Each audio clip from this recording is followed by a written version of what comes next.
I think Gooseworks just revealed who is going to destroy who before the series even ends, and considering everything we saw in the trailer for the final episode, honestly, thinking of Jax as the enemy is getting stronger and stronger. But let me explain why I think this so you can understand where I'm coming from. Something I find really interesting to start talking about this, and that not many people paid attention to, is the symbolism this series carries. And today, I want to talk about the tarot cards. The community has been associating each character with a tarot card based on visual clues and symbolism in the show. It's not confirmed by Gooseworks, but the connections are hard to ignore. Fans have linked Kinger with the moon and Jax with the star. And if you know anything about tarot, these associations make a lot of sense. The moon card represents the subconscious mind, hidden fears and illusions. It's the card of people who know more than they let on, who operate in shadows and ambiguity. Sound familiar?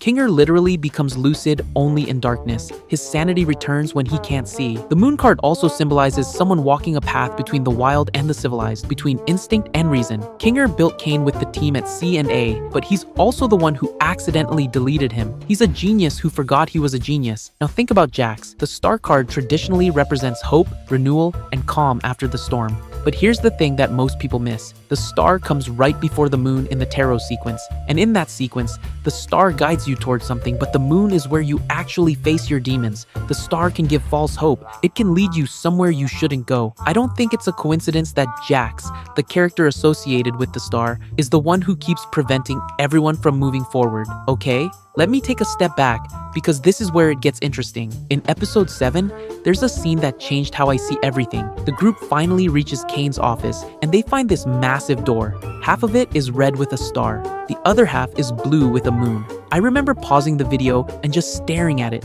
Why would the door to Caine's most private space be divided exactly like that? The red side has Jax's symbol. The blue side has Kinger's symbol.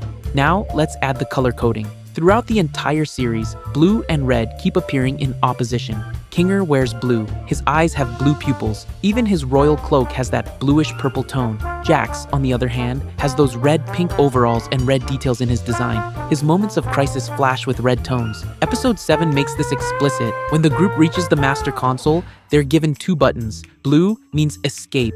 Red means stay trapped forever. The blue button was supposed to disconnect them and wake them up from their stasis pods. The red button would close the console and keep them imprisoned in the circus. You already know what happened.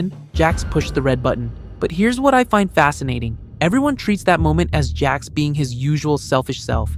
Maybe a cruel prank that went too far. But if you actually watch the scene closely, Jax is having a full breakdown. His eyes are doing that scribble thing they do when he's destabilized. He's breathing heavily. He shoves Pomni out of the way and slams the button in a panic. Some fans think Jax believed it was all fake, that Caine was going to pop out and reveal it was just another adventure. And technically, they were right about that part. Caine did reveal the whole thing was staged. But here's my question. Did Jax actually believe that? Or did he panic because he knew it might be real and he couldn't face going back? There's a theory floating around that Jax genuinely believes he's the only human in the circus, that everyone else is an NPC designed to have specific personalities and pretend to be human. If that's true, then pressing the red button wasn't just selfish. It was Jax protecting what he thinks is a simulation from being shut down. He would rather keep everyone trapped than risk discovering the truth about himself.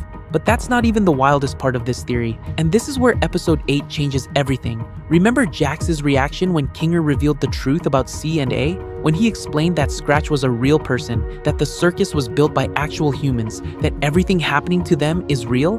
Jax had a complete breakdown. He said, "It's real?" Like his entire worldview just collapsed in that moment. And here's what nobody is talking about.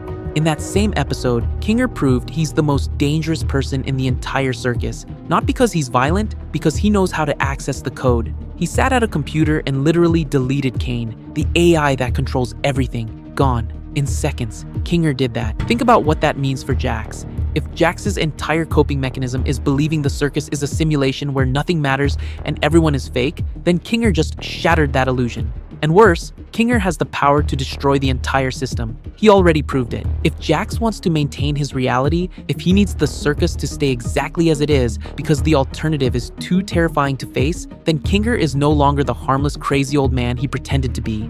Kinger is the single biggest threat to everything Jax has built in his mind. Gooseworks challenged the Jax community to handle the episodes until the end. She said his behavior would get worse, and the trailer for episode 9 shows all the characters having individual breakdowns, flashbacks, moments of crisis. If Jax is going to do something unforgivable, the finale is where it happens. And speaking of the finale, have you seen the theatrical poster for the last episode? There's something in that image that most people scrolled past without really thinking about it. The poster shows two keyholes. One of them opens toward the sky. The other one leads to some kind of glowing, bright place. Two different paths, two different destinations. Now, read the official synopsis again. It literally asks, will they come to terms with what they uncover, or will they make the other choice? That's not subtle. The show is telling us directly that the finale is about a decision. And I think I know what those two options are. One path is escaping the circus and returning to the real world. The other path is staying inside and accepting this digital prison as their new reality. But here's what makes this so much more interesting. I don't think every character is going to pick the same option. And honestly, for some of them, staying might actually make sense. Think about it. We don't know what's waiting for these people on the outside. How long have they been trapped? Years? Decades? What if their families moved on? What if their bodies have aged or deteriorated in those stasis pods? What if going back means facing a world that forgot about them, a life that no longer exists? For someone like Jax, who has spent all this time convincing himself that the circus is the only reality that matters, escaping might feel like losing everything. The loneliness of the circus, as painful as it is, might genuinely be better than whatever broken existence is waiting for him out there. And if that's true, then anyone who threatens to end the circus isn't just ruining his coping mechanism, they're destroying the only home he has left. Which brings me back to Kinger. And there's one more thing that haunts me. In chess, the game ends when the king falls. Kinger's name is literally Kinger. He's the king piece. If Jax is playing some twisted game where he's trying to maintain control of the circus simulation, then eliminating Kinger, the one person who actually knows how everything works and has already proven he can destroy the system, would be the ultimate move. The king falls, game over.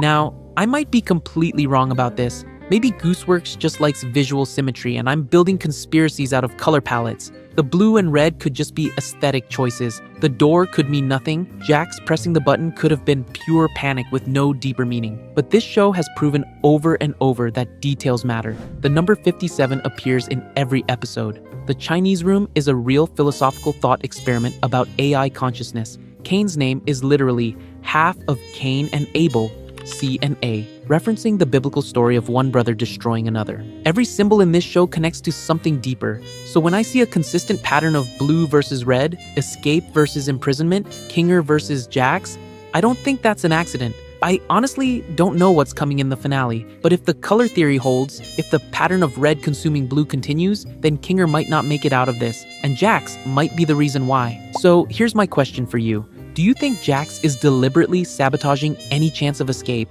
Is he capable of doing something unforgivable to Kinger to protect his version of reality? Or am I connecting dots that don't exist? Thanks for watching the video, guys. Drop your theories in the comments. I always read every single one of them.